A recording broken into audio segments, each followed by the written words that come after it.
Let's discuss 3 possible reasons you might be considering intermittent fasting this spring and summer. Hi, I'm Amanda Lovett-Jones, Australian naturopath, registered herbalist, and CEO of functionalhealthandapothecary.com. This video is for information purposes only and is not designed to treat or diagnose any disease or condition. If you are considering fasting, I highly recommend that you talk to your complementary healthcare specialist who might be able to design a program that's specific for your health goals. So let's talk fasting. Fasting is not a new thing. It's been around since Hippocrates. In certain cultures, fasting has been around for centuries and centuries for its spiritual and health purposes. Fasting or pure fasting represents usually days to which you are consuming, or the participant is consuming, no calories whatsoever and is subsisting on water or herbal teas. And then there's ceremonial fasting, but we're not going to go into that in today's short video, where they have other medicinal plants, they have caffeine, etc. We're not going to go into that. We're just going to talk about a short intermittent fasting program. So what is intermittent fasting? It's really an umbrella term that talks about a variety of meal timing schedules. And there's a ton of health benefits to fasting. Predominantly, what it does is grant the body an extended period of time where it can have a clear detoxification and cleansing process. All right. Currently, intermittent fasting has become quite popular, and there's many different types of intermittent fasting, but I'm just going to talk about 3 to give you an idea of what options might be. The first one is periodic fasting, and this would represent people who might fast for 2 or 3 days every 3 months, or in between seasons, or every 6 months, or every year when they undergo a cleanse or a detox.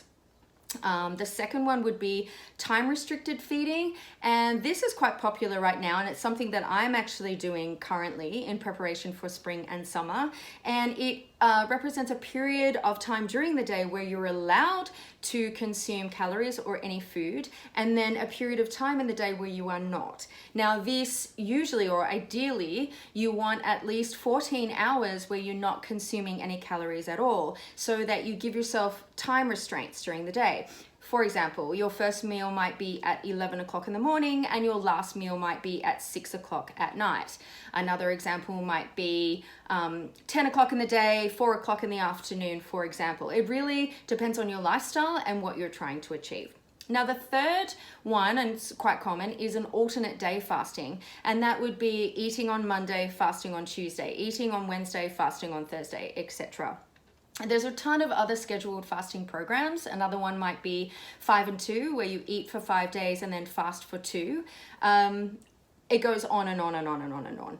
But ideally, you work with somebody, or if you are looking just to try it out, you could start with those 3 that I mentioned previously. And now fasting has become really popular lately for its perceived weight loss benefits. And let me just say right now, I am not a weight loss specialist, and anything I talk about on my platform is all related to health and wellness with a microscope on inflammation. I hope by now that you know that about us. But the first question that comes up when people ask me about intermittent fasting is, am I going to lose weight on this? So the research states that it's really a mixed bag, okay? Because right now, a new study that came out of UC San Francisco talks about intermittent fasting for weight loss was unsuccessful if you're just doing that alone. So what they found at the end of the results was that there was not a significant decrease in weight loss, nor was there a massive shift in metabolic markers if you were just using intermittent fasting alone for weight loss. Well, that makes sense, doesn't it? Because if you're doing, say, an alternate day fasting, and on Monday you're eating everything in sight and having really high caloric foods, but on Tuesday you're having nothing and not doing any exercise or supporting yourself with herbal medicine nutrition, you're really not going to get the health benefits, are you? Now, a second study that was highlighted in the New York Times recently actually had a flip reaction. When people intermittent fasting appropriately, what they found was that they did have an increase in weight loss, and they did have an improvement in appetite hormone control. So if you're doing it correctly, secondary or a byproduct of doing this correctly would be weight loss. So that would be reason number one. If you've got difficulty shifting stubborn pounds, you're eating a healthy diet and intermittent fasting along with exercise, along with supportive nutrition, then this might be a reason that you might consider doing intermittent fasting. So that's reason number one. Now let's talk about reason number two that would be a gut reset.